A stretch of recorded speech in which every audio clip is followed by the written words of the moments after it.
Hey guys, it's me. I'm back. Still a little sick. Cannot get rid of this damn thing.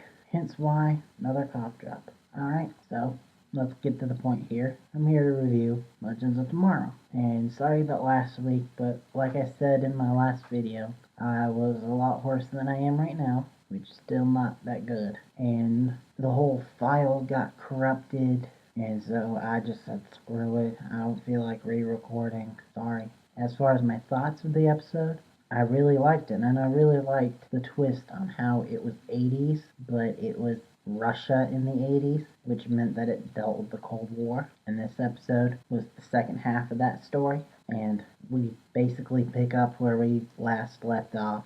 Almost half the team is kidnapped, being put in one of the most secure places in the world, a Russian gulag, and the bad guys are fixing to create enemy firestorms. Well, here we pick that up, and we actually get to see some bonding of Mick and Ray in the prison. And so the idea is for Sarah and Snark to go in and save the team because he doesn't want to risk Jax going in without dying, and he doesn't want to risk Kendra going in because she's the only one that can kill Vandal. And we later find out that's also because he's still reeling over Carter's death. And he tells Sarah before they go, yeah, if this goes bad, I'm gonna need you to kill Stein. She says yes. And so the episode goes, and of course, Snark breaks protocol because no one in his mind deserves his loyalty more than Mick. Same with Mick and Snark, but he actually starts bonding with Ray, which is pretty cool. And overall on the episode, Ray kind of went up a couple notches for me.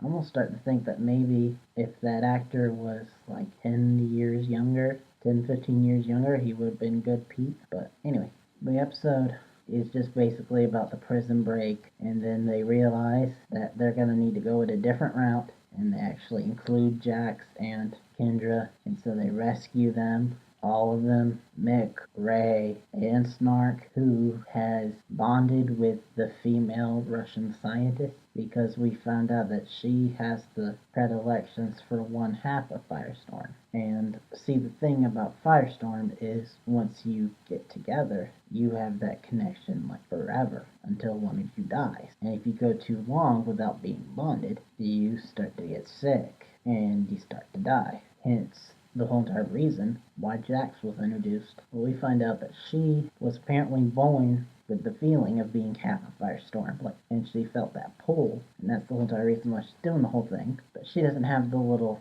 chest thing that they have, and so she can't be stabilized. And so then she merges with Stein, and she starts to get out of control. Then Jax comes in and saves Stein. We get more bonding between the two of them, and then they save her. I mean him, because they're really not saving her, because she went supernova because of how unstable the Firestorm core is without these things. And so she went completely supernova and exploded, and they were just like, bye Felicia. And so they got in their ship and left. Which, for a while there, I actually started to think that she would become Firehawk, who, if you don't know, she's a female British Firestorm, but she doesn't need to be both halves. She's just one person, and she looks a little different, and they still might go with that, maybe. But on the other hand, she probably did. And so our episode then ends with them being nice in the ship, thinking everything's gone, and then even drinking some stolen Russian vodka. And then their ship gets attacked by Kronos. And Kronos attacks them, and they manage to get away, but they crash in time and space. So they end up landing in Star City in the future. And then they see the arrow, and they're like, oh, thank God, Ollie, it's you. Remember we left to go be legends and all? And he's like, I don't know any legends. And shoots an arrow. And we zoom in. And it's not of Oliver. It's